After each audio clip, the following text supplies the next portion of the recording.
Hello. So there have been many videos that I've tried to make, and different social media postings, and also a podcast, which I have found quite easy to voice out when I don't have to be worried so much about like how I look or how people perceive me. So podcast has been easy, but um, I think I need to speak more um, on the video because there are some facets of movementless yoga, some facets of the work that I need to appear online and something that can be demonstrated, uh, which is a movement further from just using voice, which is what the podcast has been about. Um, and then there are these challenges, as usual, as in the podcast, some background noises. I'm not working from a soundproof environment in the middle of every day. I could dedicatedly spend time for all of that, but then I think saying is more important than getting the perfect time. And it's like waiting for the ducks to fall in line and the river water to flow and everything to be perfect before I can um, talk what I need to. We've had 2 years of pandemic, and many people going through many kinds of diseases and economic challenges and deaths, and so um, I'm not perfect, but what I need to say needs to be said because that's how the internet got made. Because one code here, one word there, one different things. There was a computer there, one connected. I have another idea, and then somebody gives an idea, and over time now we have the internet, which is a normal way by which we do our economies. Yeah, economics. Our everyday life is somewhere given by the internet. So it's not perfect, but the good life began at some point. Yeah, doing the right things. So I'm thinking the way I have been podcasting, speaking my mind. In some way, I will begin to a little bit more speak about movementless yoga on video and the different aspects of my work. And over time, overlaid with images and different other um, media by which to clarify the matter. So kind of breaks away from the pace, which is also necessary because there are some things about the work that I do that can be captured on the camera, but not all. So my work is like the mother of all media. Yeah. So how so many kinds of media there is and not yet even discovered yet. So I'm from the realm of the unknown and the realm of the unknowable. And I'm speaking something. We have so many languages, and over many years of even colonization, also we have English as a language common by which I can speak. And then we have the internet connecting different countries. So forming the internet has taken time. So, and then I'm talking about something which hasn't been thought about, or hasn't been thought as needing to be thought about even. So I'm using what's the commonwealth we have right now. English is there, the internet is there. And then over time, we will get what I'm talking as a mother of all media, using the different media that I have. Yeah. So making videos is important, and I need to. It's kind of like a langan. I'm going beyond. There are stops of how much the video can capture, what I'm calling as movementless yoga, and using the different media to try and get the message across on how yoga is done. Or rather, how to be a humane being, because that's the yogam or the blessing from having a body that's human and having a human life. Yeah, because there are, for example, dogs, there are plants, there are different kinds of animals. They are not having the challenges that we are, from standing upright on 2 feet, walking like trees, like walking trees, but not quite trees, but not quite animals either.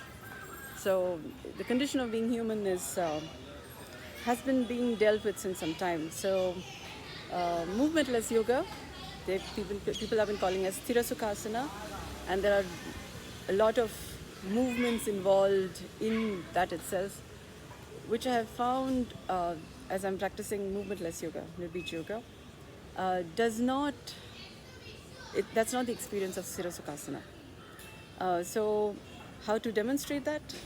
How to get the message across that there is another paradigm of how yoga can be thought about, of what yoga makes available, or what's the yogam, yeah, the blessing in having a body that's human, and what's the yoga that's already happening, over and above which we are doing different movements, and how much, so much is not necessary. So the idea of moksha, where mo, I looked up in the dictionary, and that says mo means but not. Yeah. So when you're going by the idea of na iti, not this, not this. So and ksha, as in Bija Ganita, it's called subtraction. It's a word that identifies with subtraction. So when you are going beyond the things that you're doing, for example, we are doing so much activities, so many asanas, movements that we're making, breath work, all of that breath work, and then meditation. You take separate time to exercise, to meditate, to do breath work. And what I've done is, even during the course of practicing my clinical work, I went to, I'm doing this, but this is not necessary to be done, not this, not necessary to be done, yeah?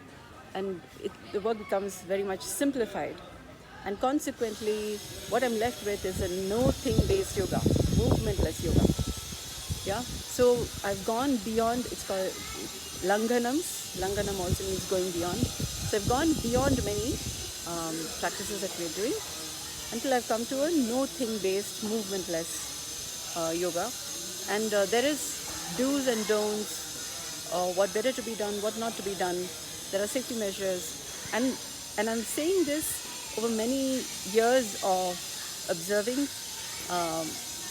You would think I'm just talking about 2 years, but it's like, I'm from the field of transcription, and it takes something for a report to come to 98%, yeah, 90, 97, 98%, and then from the 98% to that 100%, that to bring that accuracy, takes some real fine work, yeah. So what you're talking about in this 2 years, it's like after many years you come to the 98% kind of, and then you discover further, and then you come to 100%, and then you discover the 100% is just 1% of the 100%, 1% of the 10% of the 100%, and then you're like, okay, now we are, you've heard about the musicians saying, I've come to this vast ocean.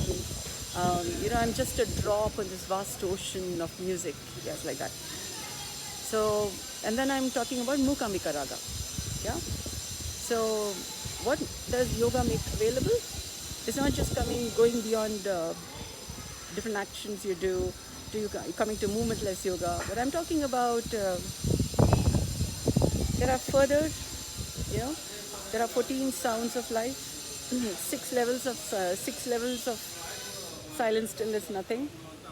So it's like 6 into 6. But there are basics, there are actually more sixes. And slowly you'll come to Mukamika Raga. Yeah? And you become a human being. The Upanishads, the version of the Upanishads that I've been reading, Miss Valerie Robach, how I'm not pronouncing her name properly, can be excused.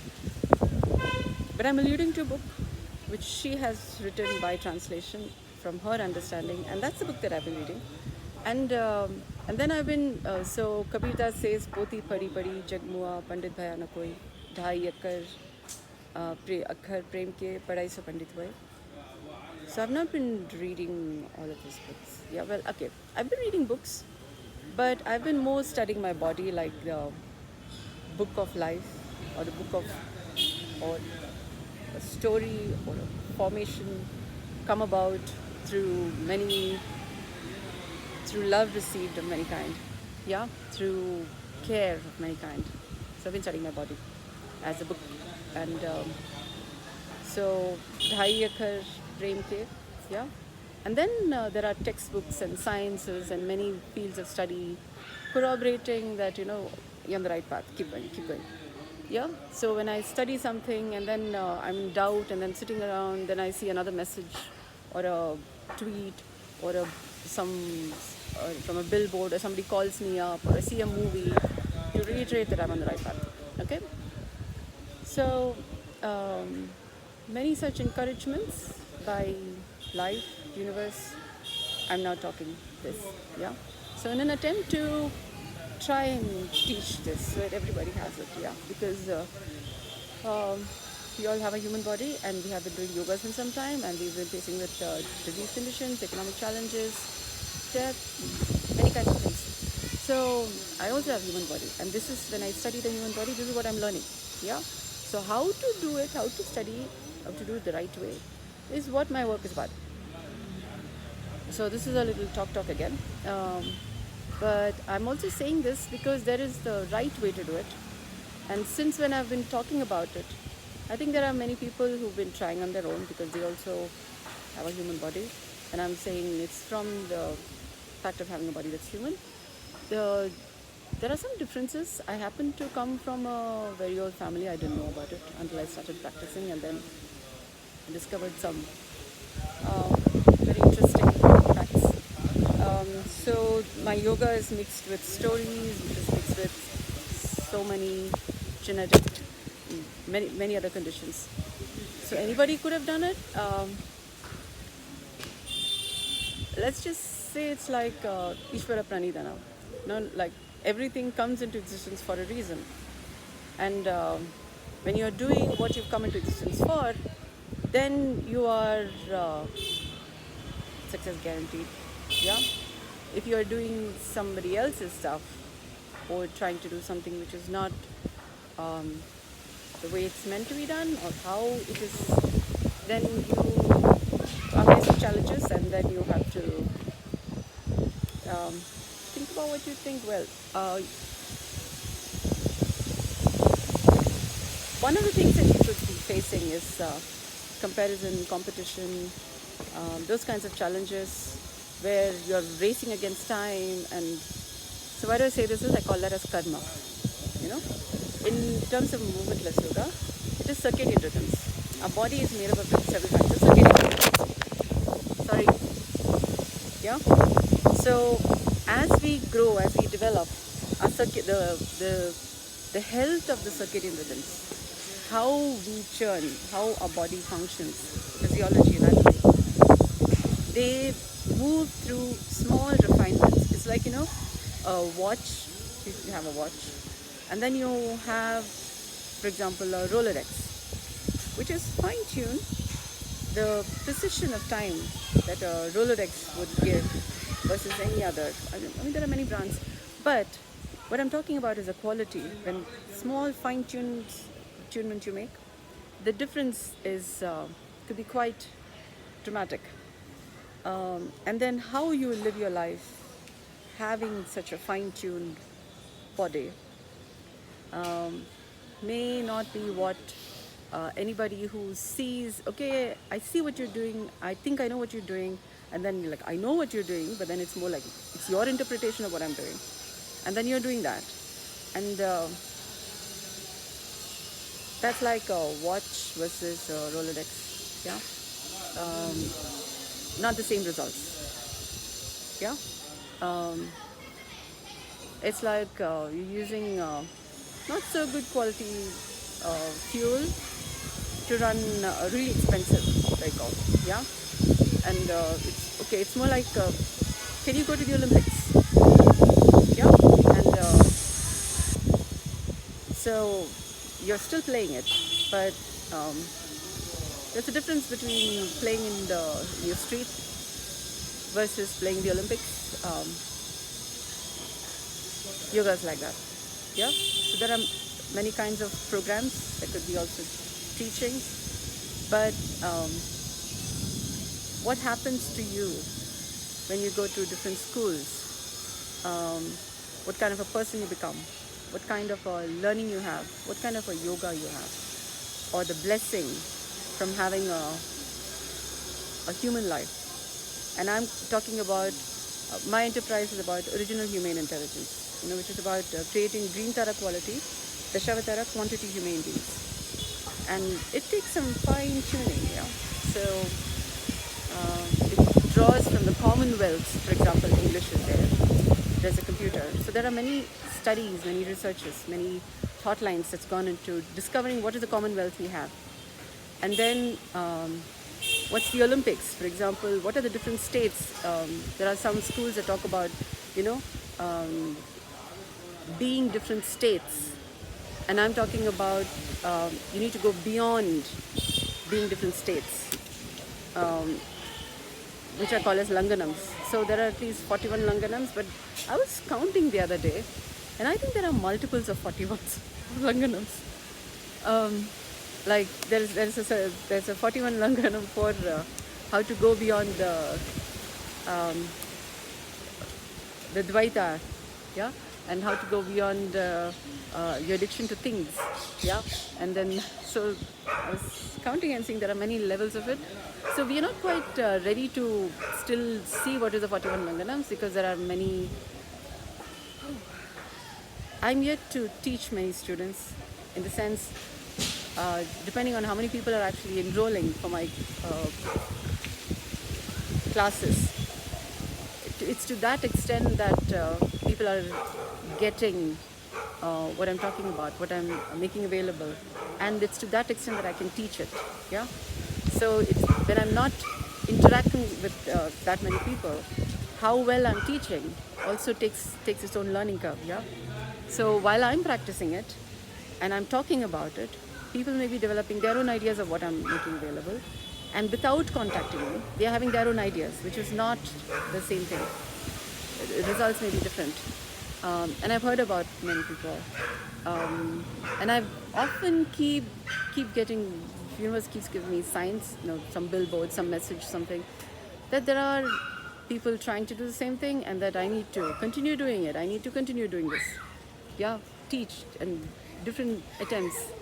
And then there's also this question of why you're not teaching, why are you not? So several messages that says what I'm doing is not what others are doing, and that I need to keep making that attempt to teach it.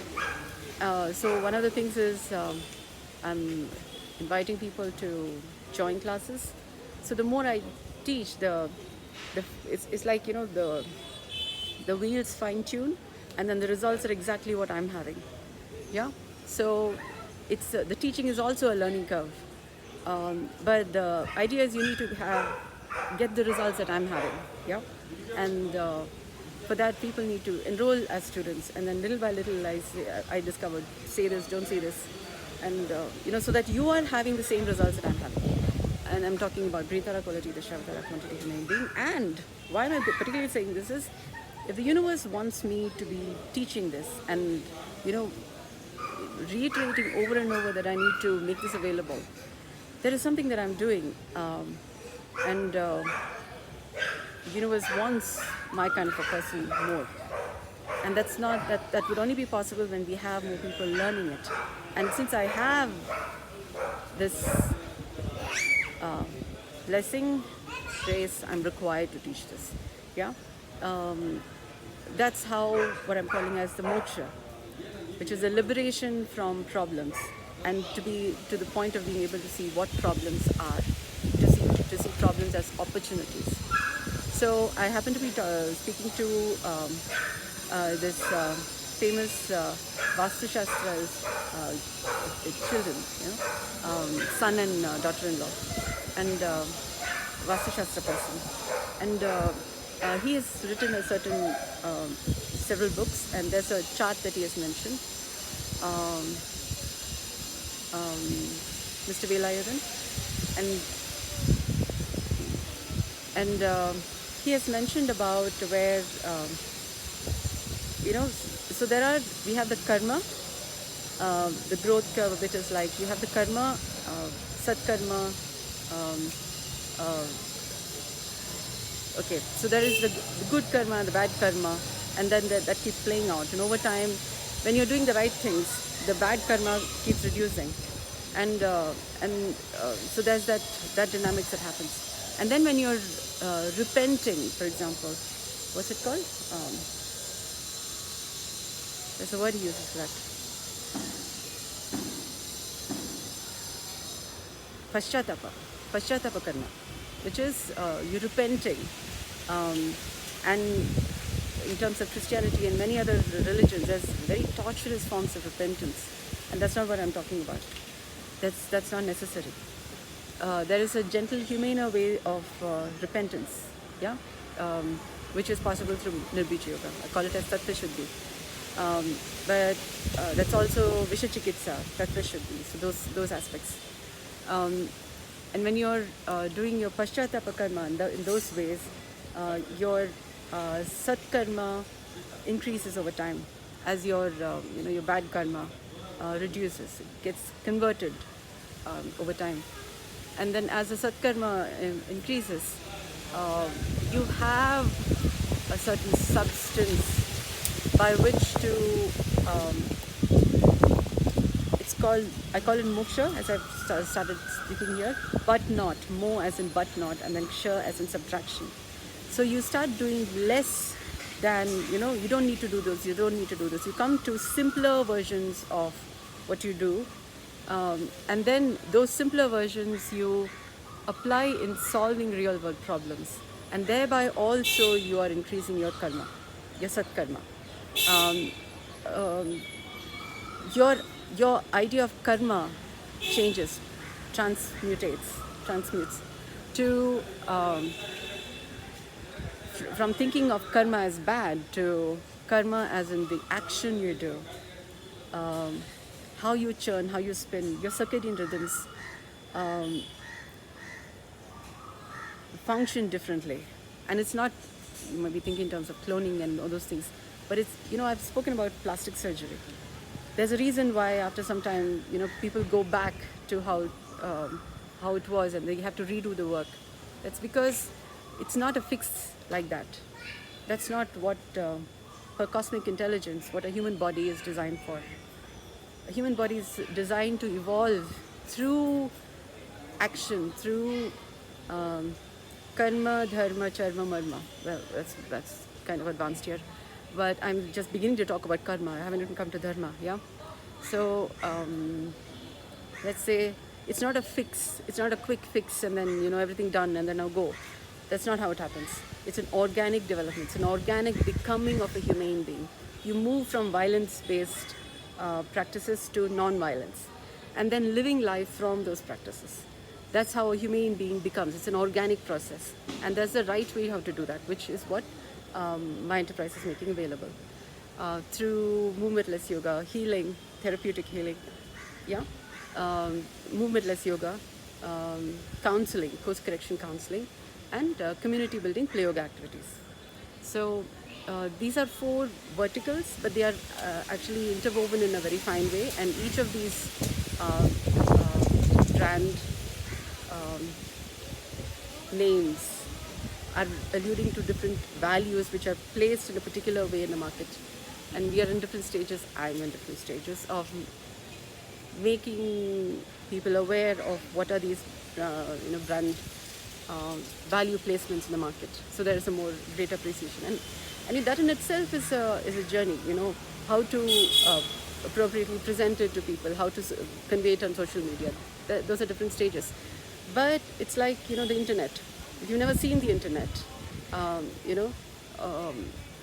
how would you recognize the value from it? I'm talking about it now, but that's a learning curve, so it takes some time. And we are in different stages of making it more available to people. So working with more groups of people, different, and yeah, and at the same time, now I'm on video, so trying some more rounds. Over time, I'm hoping that what I'm saying is getting clearer. Now, so when I spoke about moksha and then I'm talking about karma, and when I'm talking in terms of movementless yoga, it's about what it takes to improve your circadian rhythms the right way, so that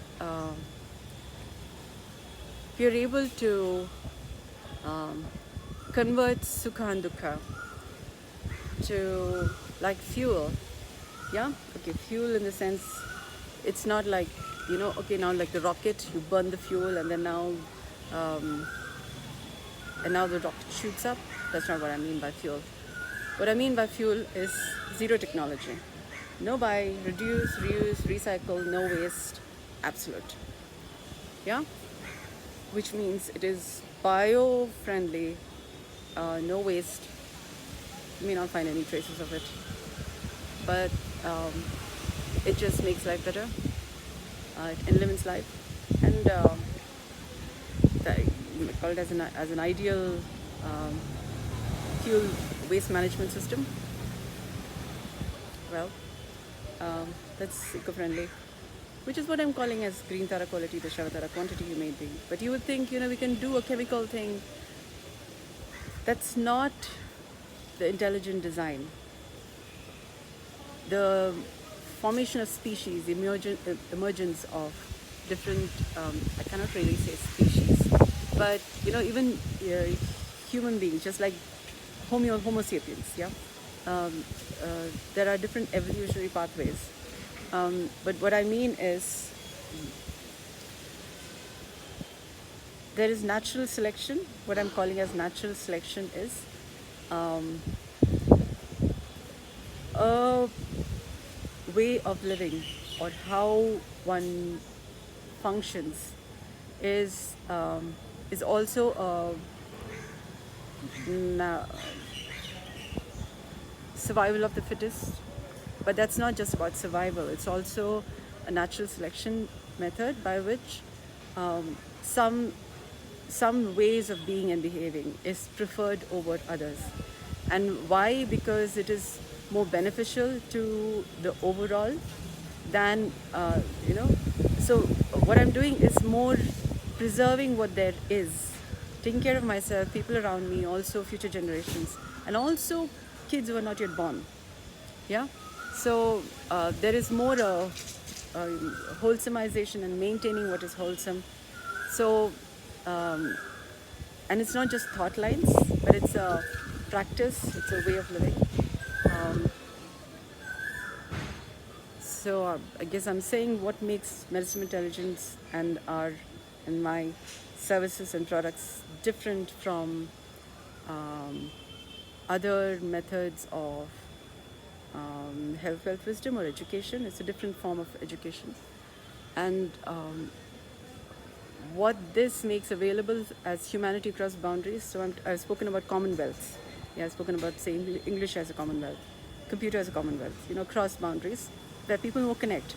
Though they may have a problem with English itself as a language, the Britishers and, not our native language and those kinds of concerns, but English connects us across boundaries, which has come about over time. Internet has also come about over time. Similarly, there are many other commonwealths. And then there is different states, different countries, different cultures, religions, and they are like the circles of the Olympics. Yeah, the Olympic circles. And then what it takes to function together while there are so many differences. The Olympics has 5 circles, which is more like Panchanga. Yeah. So what does it take to keep it together so that we're not losing our common sense? Which is, in my purview, there is the male dynasty and female dynasty, which is like Dvaita. Yeah. And when the two dynasties are not keeping it together, then common sense is off. Yeah. When common sense is off, then Russia, Ukraine has been kind of demonstrating what happens when common sense is off. Excuse my expression, but wars have been senseless. Yeah, they cause more problems, collateral, yeah, diseases, economic concerns. That, yeah, we've been seeing it over and over since history. So when common sense is off, when the male and female dynasty are not keeping it together, then we have a person like me. They've been calling it as Dashavatara. Yeah, but I don't know. But this is more like, let's fast track it. Yeah, going on and on and on over the same things. So since every human being is capable of it, and we have the internet and we have English, now let's all learn how to be green Tara quality, Dashavatara quantity human beings. So it's a new epoch in what it means to be human. So we really keep it together between the male and female, nature and nurture. So common sense is maintained. Commonwealth, Olympics between the different states. Yeah, animal, plant, state. Yeah, human, goddess, demon. Yeah, god, goddess, demon, demoness. Different states. So we keep it all together. Common sense between the male and female dynasties. Yeah. So Advaita is like the marriage. The ring holds the male and the female dynasty together. Yeah, the wedding ring. So how to be Lord of the Rings? The wedding ring. So we're keeping our common sense together. Dvaita. Humanely is what makes maritime intelligence different from any other enterprise. There are many other enterprises trying to do this, which is also good because copying is said to be one of the it's a compliment, yeah, because something is being done right, well enough that somebody would like to copy it. So original human intelligence, maritime intelligence. If you're inspiring people to attempt to do what we're doing, you may be inspiring, you may be doing more good. And then it's about doing the right way. So I'm making these small videos so people have another think, okay, it's not this way. You make a small correction in how you're doing, what you think I'm doing, and then you're trying to copy what I'm doing. So you can make those small changes in the codes. So that, from a watch to Rolodex, big difference. That difference can be bridged. So we are having uniform benefits. You're not having clash. Okay? All nice, happy, healthy. So this is some of the challenges that I'm facing because I noticed somebody does something, then I was like, that's not how you do it, people. Yeah. So I will try to keep making these videos. So sooner people know what is that I'm doing that others, they may be going over and over. So there are these kinds of challenges. When I'm discussing with more people, then I'll be speaking more faster, fluenter, because otherwise I'm just speaking to my own face on the camera. So not much feedback, biofeedback, say this, don't say this. So there are these kinds of challenges while people are attempting to do what I'm doing. So thank you so much for kind attention. I will try again. Yeah. If you would like to participate and help me develop what I'm saying more clearer so everybody can understand, then we have Humanity Cross Boundaries faster, we have Zero Technology faster. Yeah, thank you.